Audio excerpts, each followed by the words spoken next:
Une porte claque. Le jour est passé. Les feux s'éteignent et se colorent.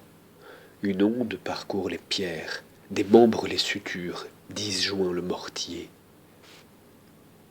La maison tremble sur sa base, les minutes déroulent, calfeutrées dans l'obscurité. Les secondes se taisent, interminables. Elles se multiplient, s'accroissent dans une multitude larvée. La pierre d'âtre laisse résonner longtemps la plainte de la maison. C'est une simple bougie, posée dans une chambre froide. Les discrets courants vont et viennent au-dessus de la flamme, secrètement inquiets de sa présence indue. Il y a des froideurs qui s'échappent dans un effroi soudain, par-delà les grilles et les ouvertures. Le jaune est terrible dans sa différence. Il fascine. Il relève aussi les pauvres élans glacés, les écarte et les disloque. La flamme est terrible dans son attirance. Elle exerce une tyrannie sur les frimas, les mortes engelées. Dans cette chambre, il n'est pas de vide. Cela ne se peut.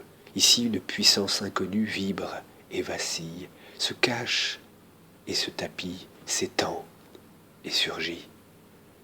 Il y a des élans aussi, des pauvres courants d'air qui tourbillonnent et s'écrasent dans leur fuite décélérée. Rien d'autre. Une bougie seule. Terreur des fraîcheurs et des âpretés. Le froid tremble de sentir son souffle. Le froid tremble de se sentir gelé. Le froid tremble d'avoir foi. Une porte claque. Un autre jour est passé.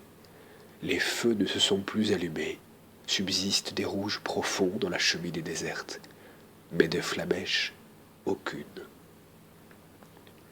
Hier, il a fait froid tout d'un coup. Les murs sont au courant. Les poutres en parlent quelquefois à la levée du jour pour se faire plus droites et se soutenir encore.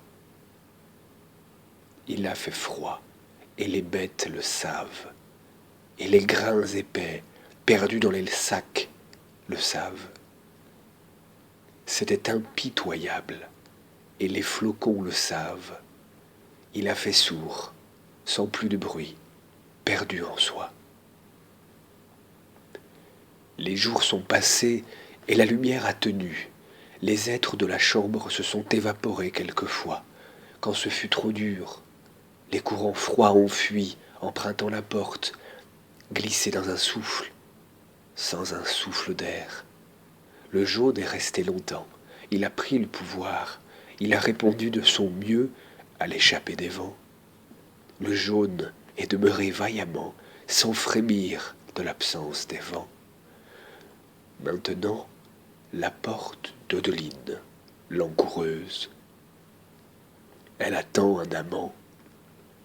Une main se poserait qu'elle ne dirait rien, sans reproche. Elle se laisserait faire. Mais voilà, il n'y a plus rien. Plus de souffle rapide, plus de poussée sauvage. Il n'y a plus d'amant, plus de toucher, paix. Il reste les vents. Elle est veillée. La porte attend, et Dodeline, tranquille, elle patiente. Elle dodeline doucement, elle dodeline encore, elle dodeline pourtant. Elle sait qu'elle ne doit rien dire. Sans grincement,